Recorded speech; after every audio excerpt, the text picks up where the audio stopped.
করে হচ্ছে কি একটা ইন্টারন্যাশনাল ইনভেস্টিগেটিভ জার্নালিস্টদের একটা রিপোর্ট, এটা আমেরিকা বেসড। এখানে রিপোর্টটা হয় এরকম যে আমাদের মাননীয় সংসদ সদস্য মাদারীপুরের কালকিনির সংসদ সদস্য জনাব আব্দুস সুবহান গুলাব, উনি কিন্তু এই অনেক দিন ধরেই বাংলাদেশে আছেন, অনেক দিন ধরেই মেম্বার অফ পার্লামেন্ট হিসাবে আছেন।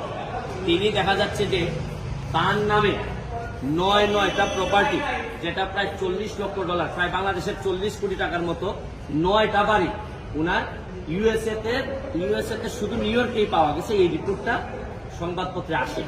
এই রিপোর্টটাকে এক জায়গায় করে আমি প্রথমেই দুদকে, আমি নিজে বাদী হয়ে, পিটিশনার হয়ে আমি দুদকে একটা অ্যাপ্লিকেশন করি, করে বলি যে দুদক এটা একটা ফিট কেস, মানি লন্ডারিং, দুর্নীতি বা দুর্নীতি নিরোধকল্পে যে আইন, এইগুলা সবকিছুর জন্য এটা একটা বেস্ট ফিট কেস।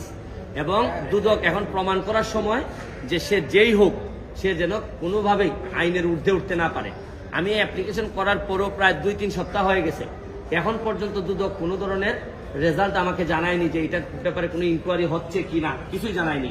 এই জন্য আজকে আমি মহামান্য হাইকোর্টের শরণাপন্ন হয়ে আমি একটি রিট দায়ের করেছি।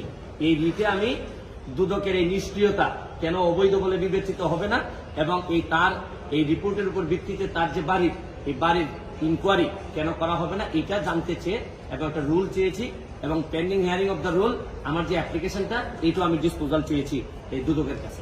হচ্ছেন গিয়ে আপনার হোম মিনিস্ট্রি, তারপর হচ্ছে গিয়ে আমাদের দুদকের কমিশনার সাহেব, আর হচ্ছে গিয়ে আপনার আরেকটা হচ্ছে গিয়ে এই চেয়ারম্যান হচ্ছে গিয়ে দুদকের, আর হচ্ছে গিয়ে আপনার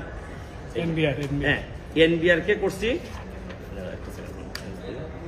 চেয়ারম্যান আর চিফ কমিশনার আর প্রধান নির্বাচন কমিশনার। আমি যে অ্যাপ্লিকেশনটা করেছি, ওনার বিরুদ্ধে 2টা অভিযোগ স্পষ্টত আসছে। এটা হচ্ছে গিয়ে উনি 9টা বাড়ির মালিক হয়েছেন, যেটা ইলেকশন কমিশনের যে হলফনামা বা কোথাও ট্যাক্সের কোথাও ওনার এই 9টা বাড়ির কোনো হিসাব দেয়া নেই। এর মানে উনি সম্পদ গোপন করেছেন। এবং আরেকটা জিনিস হচ্ছে গিয়ে উনি পাসপোর্ট সারেন্ডারের যে বিষয়টি আসছে, যে আপনি যদি এমপি হইতে চান তাইলে আপনি বিদেশি পাসপোর্ট আপনার সারেন্ডার করা লাগবে। এই রিপোর্ট অনুযায়ী দেখা যাচ্ছে যে উনি এমপি হওয়ার বেশ কিছুদিন পরে এটা সারেন্ডার করেছেন। এটা একটা নির্বাচন কমিশনের বিষয়। এইখানেও আমরা জালিয়াতির বিষয়টা আমাদের সামনে পরিষ্কার, এই জন্য আমি এই হাইকোর্টের দ্বারস্থ হয়েছি। আর আরেকটা জিনিস পরিষ্কার বলতে চাই, আমাদের মাননীয় প্রধানমন্ত্রী জিরো টলারেন্স হচ্ছে গিয়ে দুর্নীতির বিষয়ে, এবং আমি মনে করি সে যেই হোক, এই পিছনে থেকে আপনি অজান্তে এই ধরনের দুর্নীতি করবেন, এটা আমাদের উচিত হচ্ছে গিয়ে দেশের স্বার্থে, বঙ্গবন্ধুর সোনার বাংলার স্বার্থে এই লোকগুলাকে সামনে নিয়ে আসা, এবং এই আমাদের রাষ্ট্রের সামনে নিয়ে আসা, যাতে সবাই মিলে আমরা ন্যায় বিচারের ব্যবস্থা করতে পারি।